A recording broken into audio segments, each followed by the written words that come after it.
All right, so what's up, guys? Watch the Combat Cast, and I've got a few things to say over the course of two videos. And I know that I said that I was done making YouTube videos, but I wanted to make these two. The one that follows this one will be one where I give the game a ridiculous ton of credit. And mainly because a lot of you always say, Tom, you never give the game any credit. You never give NRS any credit when they do something right. So the next video is going to be a truckload of that. However, before I do that, I want to make this video addressing a criticism that I have and always will have regardless of what they do. I have this take, so does Mike Hollow, as well as a few others, and we always get quote-unquote called out on this because what we always do and will do is bring up it's a year and a half into the game, and people have are paid for the product initially, and then an expansion, and it took a year and a half after they shelled all that money out to finally get to this point. And they are completing the game, and obviously, I think by the end of year two, the game will be probably in the best state it really will ever be in, where by the end of this year, all the characters will pretty much have one or two new moves. The vision of all the characters and all the cameos will be realized, and we'll say, wow, this is actually pretty good. However, people have a problem with me saying, well, look how long it took to get there. And they think it's unfair because oftentimes this game is compared to Street Fighter V. And people say that's hypocritical, you're being a hater. Same with Mike Hollow, they'll say that to him as well. Because look how long it took them to get Street Fighter V right, and now after a year and a half, you don't want to give the game, you still want to talk about how long it took to get here and the road the game had to get here. Like, why? Why do you say it's too late? Now, keep in mind, I don't say it's too little too late, I just say it's too late. Well, why is it too late? Street Fighter V had no problem rebounding. Surely this game can, you're being a hater.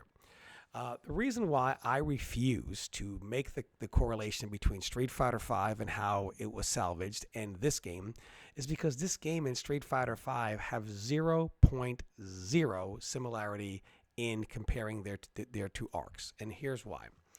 In order to compare Street Fighter V to MK1 or MK1 to Street Fighter V, we'll do that comparison after this. So let's take Street Fighter V to MK1. You would have to look at how Street Fighter IV ended. So if Street Fighter IV ended like Mortal Kombat 11 ended, which is the last 2 years of the community being extremely unhappy with not just the game, but the development of the game in the studio, of a big state of unrest and no communication, radio silence, then the head of the studio saying players are entitled, all the promises that they made about the game around the custom variation system unfulfilled, as that was completely abandoned, and then the players were kind of just left to rot for the last 2 years with, hey, thanks, but we're moving on. We're not going to finish it. But the good news is we're moving on to the next game. So with that being said, the community thought there's no way they mess this up next time. There's no way. No way. Now, if that was the state of the Street Fighter community coming into Street Fighter V, and then Capcom released the dumpster fire of a launch that was Street Fighter V, the Street Fighter community would have been impacted 100 times worse than it actually was. And if you want to compare MK1 to Street Fighter V, well, then you would have to look at Street Fighter V. It went from 4 to 5. So from Street Fighter 4 to Street Fighter 5 is more like if you remove MK11 from existence. So I have the cosmic power to wipe MK11 off the map. It never existed, and the community went from MKX right to MK1. That is very similar to people going from Street Fighter 4 to Street Fighter 5. Well, if that were the case, we wouldn't have anywhere near this amount of unrest. I think, obviously, initially, people would be very unhappy with all the issues the game had through the first year to year and a half until we get to this point now. However, I think it would be much more forgiving because from X to MK1, there'd still be a lot of goodwill, a lot of faith, and obviously a year and a half is a much faster turnaround than Street Fighter V had. So I think that all of the issues the community is going through right now would not even exist if we went from a game like MKX to MK1 and cut out MK11.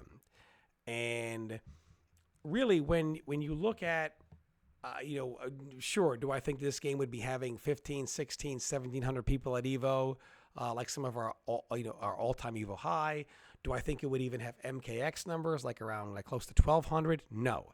What I think it would have, despite the unrest, is we would still have some growth. I still think we would see somewhere around 800 to 1,000 people at Evo even this year for MK1, which would still be pretty good, and the community would still be on the way up, despite a minor setback with how the game started.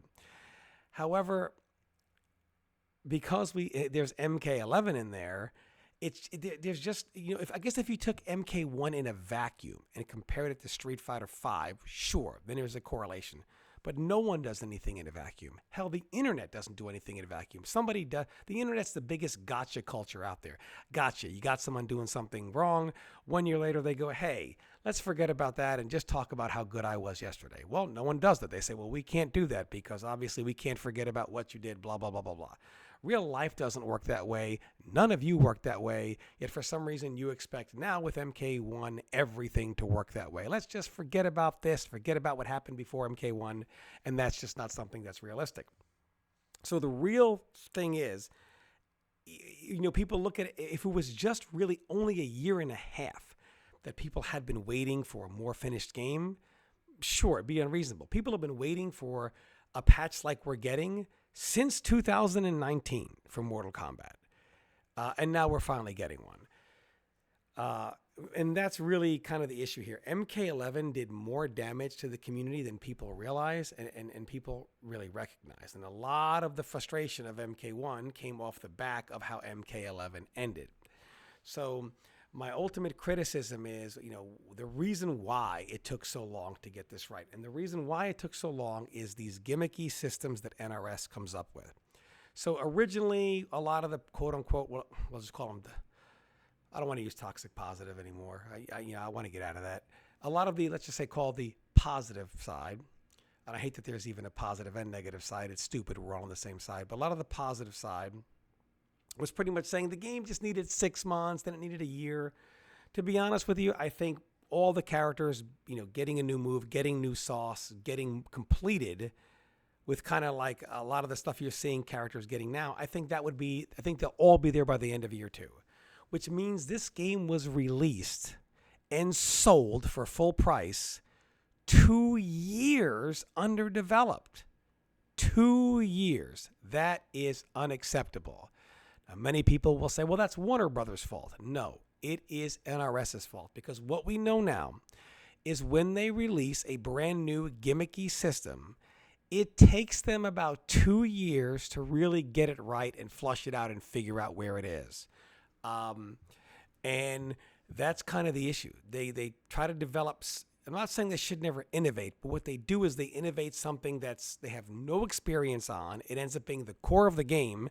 And for them to really figure out and flush it out and get it right where they want it to be takes them about 2 years. But whose decision is it to introduce that gimmicky system when you realize you don't have that much time to get it right before the game comes out? See, if they had more time to get it right before the game comes out, sure.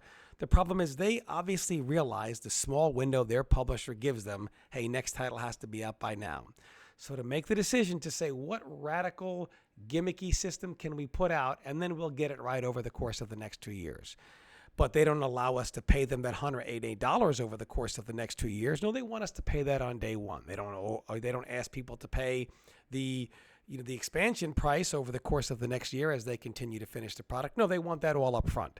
So they get their money all up front, and then they say, give us 2 years while we get this right. And then by the time that's done, a lot of times they say, okay, well, we wanted to keep it around for 4, but we're not going to keep it around for 4 years. So what we're going to do is just say, hey, enjoy this game for the next 2 with no more development, and we'll move on to the next game and on to the next gimmicky system, which, then obviously it takes them another 2 years to get that right. So this is kind of my criticism of the game, that for one, obviously you can't compare it to Street Fighter 4, Street Fighter 5, I should say. You can't compare it. They have 2 different arcs. And also the reason why it takes them so long to get it right is just their decision with these gimmicky systems. So there's lots of credit that I do want to give the game in the next video, lots of props that I do want to give the studio. However, that being said, I just feel like, the criticism that I have on this timeline that it takes them and why it takes them so long is warranted, and it's not hate. Any more than my next video that's going to be a ton of props doesn't make me a shill. A video like this doesn't make me a hater. It just means, hey, I appreciate the good, but we can eliminate the bad or seriously minimize it by getting rid of these gimmicky systems that take you 2 years to figure out, only the game was already launched and charged full price as a full release. So thanks for watching, everyone. Stay tuned for the next video.